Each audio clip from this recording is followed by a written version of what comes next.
Hello everyone, नमस्कार दोस्तों। मेरा नाम है आलोक वाजपेयी। आप लोग जुड़ चुके हैं इस समय इंडिया के number 1 study channel wifi study पर। और आप लोग जुड़े हुए हैं आज एक बहुत ही बेहतरीन क्लास जिसमें हम लोग यूएनओ के बारे में चर्चा करने वाले हैं। यूएनओ से कैसे कैसे क्वेश्चंस बन सकते हैं, संयुक्त राष्ट्र संघ के महासचिव से कैसे कैसे क्वेश्चंस बन सकते हैं, ये सब कुछ आज हम लोग इस क्लास में देखने वाले हैं। तो सबसे पहले आप सभी लोग बच्चे मुझे अनअकैडमी लर्नर ऐप पर फॉलो कीजिए। मेरा नाम है आलोक कुमार वाजपेयी। अगर आप मुझे फॉलो करेंगे तो मेरी हर एक क्लास का नोटिफिकेशन आप लोगों को जरूर मिलने वाला है। दूसरी चीज, किसी भी कोर्स का अगर सब्सक्रिप्शन आपको प्राप्त करना है तो आप AB Sir 10 कोड का प्रयोग कीजिए, जिससे आपको डिस्काउंट मिलेगा अनअकैडमी पर।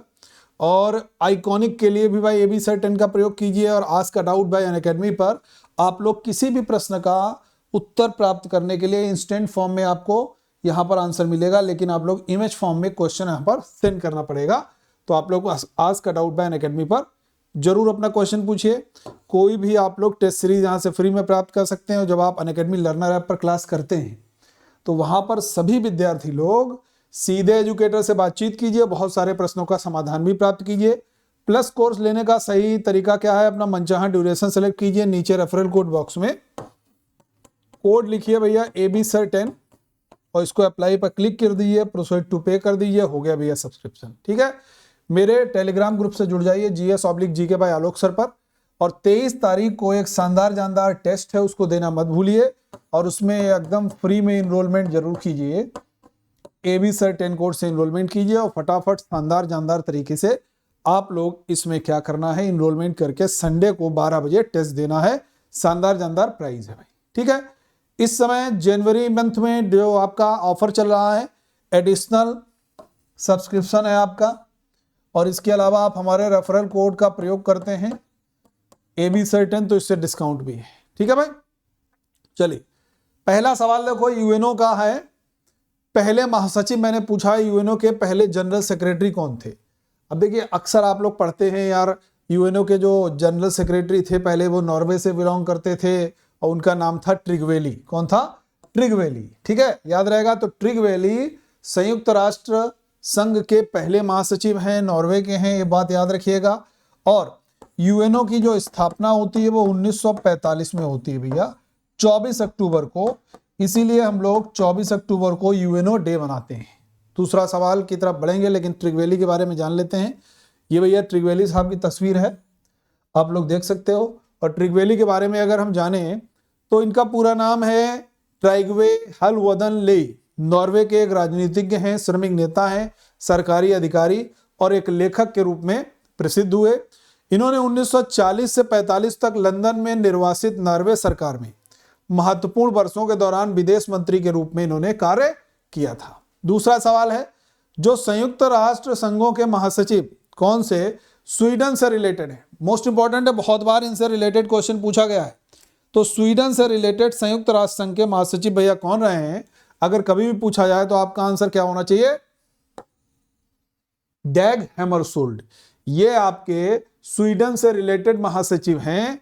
और एक विशेषता ये भी है कि ये एक ऐसे महासचिव हैं जिनकी हवाई दुर्घटना में मृत्यु हुई थी, डैग हैमरशोल्ड साहब की। तो एक क्वेश्चन ये भी है, वो महासचिव जिनकी हवाई दुर्घटना में मृत्यु हुई थी वो डैग हैमरशोल्ड साहब ही होते हैं, याद रखना है। ठीक है, नेक्स्ट क्वेश्चन है भैया, संयुक्त राष्ट्र संघ के महासचिव जिनको 1961 में नोबेल पुरस्कार से सम्मानित किया गया, ये कौन थे? तो 1961 में जिनको नोबेल पुरस्कार से सम्मानित किया गया ये वही डैग हैमरशोल्ड हैं, जिनकी विमान दुर्घटना में मृत्यु हुई थी, याद रखिएगा। ठीक है, अगले सवाल की तरफ बढ़ेंगे, लेकिन हैमरशोल्ड साहब के बारे में हम लोग जान लेते हैं। ये हैमरशोल्ड साहब अपने कह सकते हो अग्ने कार्ल हेम्सजोल्ड इनका पूरा नाम है।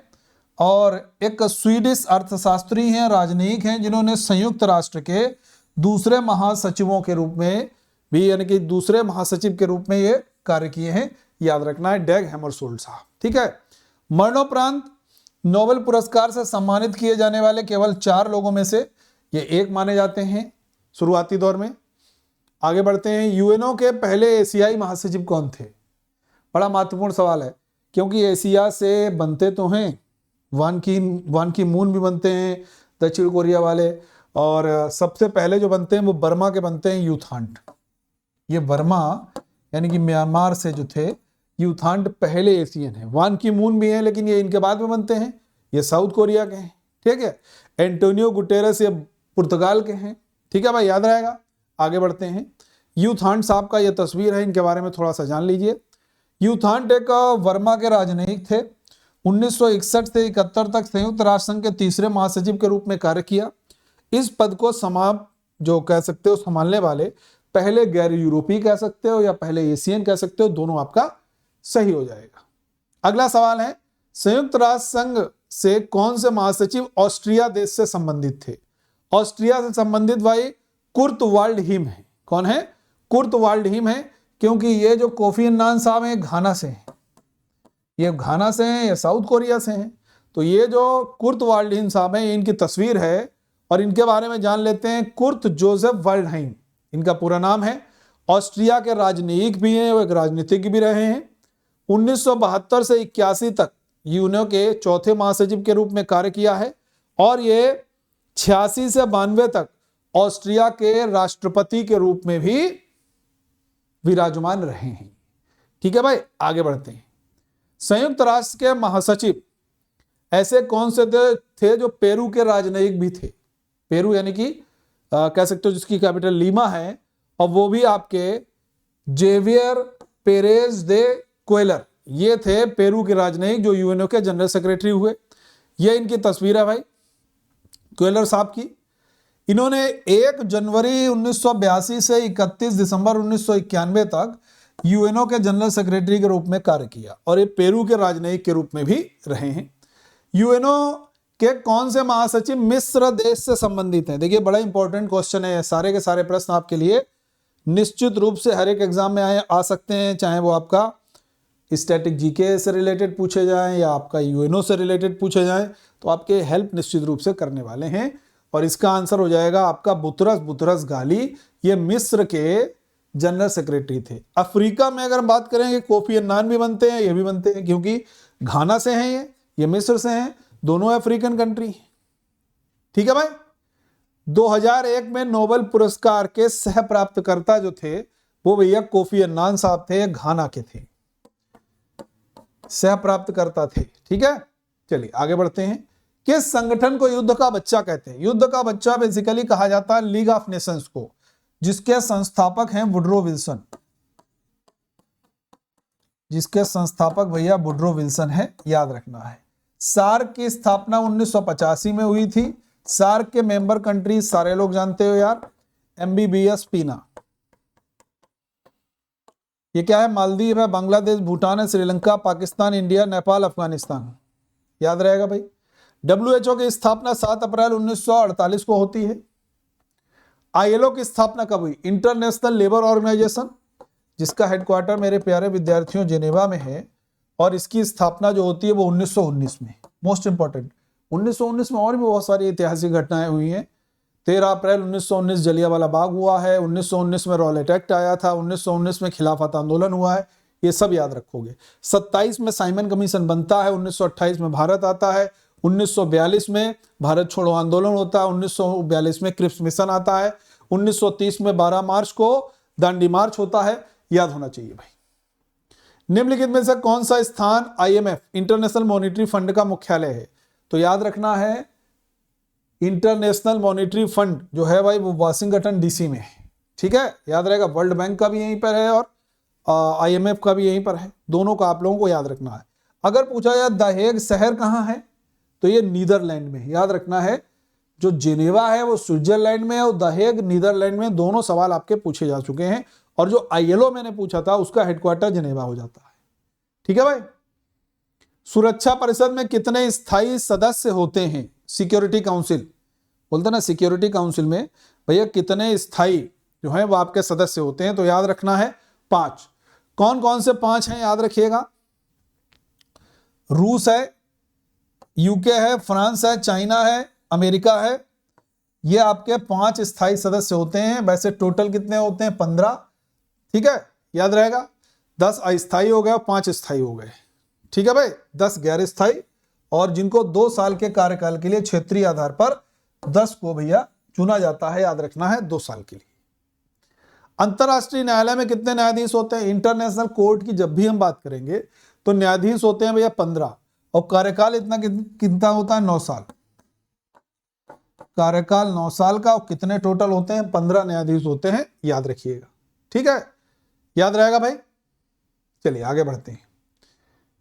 आईसीजे में 9 साल के लिए, मैंने लिख दिया हुआ, 9 साल के लिए महासभा सुरक्षा परिषद द्वारा चुने गए 15 न्यायाधीशों का एक पैनल होता है। ये नीदरलैंड के द हेग में पीस पैलेस में भैया स्थित थे। ये इंटरनेशनल कोर्ट की जो हम बात कर रहे हैं, कहां पर, द हेग में, पीस पैलेस में, याद रखिएगा। अगला सवाल है, कौन यूएनओ की आधिकारिक भाषाओं में से एक नहीं है। देखो यार, इसका कोड बड़ा पुराना है और मैंने आपको बताया हुआ भी है। प्रेस आचार याद रखना है। इससे क्या हो गया यार, फ्रेंच हो गया। सा से क्या हो गया, स्पेनिश लिखोगे। बड़ा है तो एक छोटा आ से हो जाएगा अंग्रेजी, और दूसरे छोटा आ से हो जाएगा अरबी। चा से चीनी भाषा, और रा से रूसी भाषा। ठीक है भाई, तो यहां पर कौन सा नहीं दिख रहा है यार, इटालियन, फ्रेंच, स्पेनिश, अरबी, अंग्रेजी, चाइनीज और रशियन, ये सारी भाषाएं हैं। अब यहां पर एक चीज और याद रखोगे, 6 भाषाओं को राजभाषा स्वीकृत किया गया, लेकिन इनमें से केवल 2 भाषाओं को संचालन भाषा माना जाता है। कौन कौन सी, अंग्रेजी और फ्रेंच को संचालन भाषा के रूप में मानते हैं, लेकिन 6 को, प्रेस आचार को मान्यता प्राप्त है। प्रेस है, फ्रेंच है, स्पेनिश सा हो जाएगा, प्रेस आचार में 2 छोटा, एक से अरबी, एक से अंग्रेजी, और चा से चाइनीज लैंग्वेज, और रा से रशियन लैंग्वेज, याद रहेगा। लेकिन जो संचालन भाषा है वो अंग्रेजी और फ्रेंच है। ठीक है, अगला सवाल है, निम्नलिखित में से कौन अफ्रीकी महाद्वीप से यूएनओ से पहले महासचिव थे। तो अफ्रीकन जो थे पहले भैया, वो कोफी अन्नान साहब थे, याद रहेगा आपको। चलिए, घाना से जो मैंने बताया आपको। तो ये हमारे यूएनओ के एकदम मैंने फास्ट मोड में आप लोगों को बहुत सारे क्वेश्चंस दिए हैं, तो ये आपको निश्चित रूप से मदद करने वाले हैं। तो इसी तरीके से रिकॉर्डेड वीडियोस आपको आज और भी बहुत सारे मिलने वाले हैं। तो आप लोग इस सेशन को शेयर कीजिएगा अधिक से अधिक, लेकिन उससे पहले रिपोर्ट एंड विन आप लोग देख लीजिए। यहाँ पर सेशन को अधिक से अधिक शेयर करिएगा, लाइक कीजिएगा और चैनल को सब्सक्राइब कीजिएगा। ओके, थैंक यू एवरीवन, जय हिंद।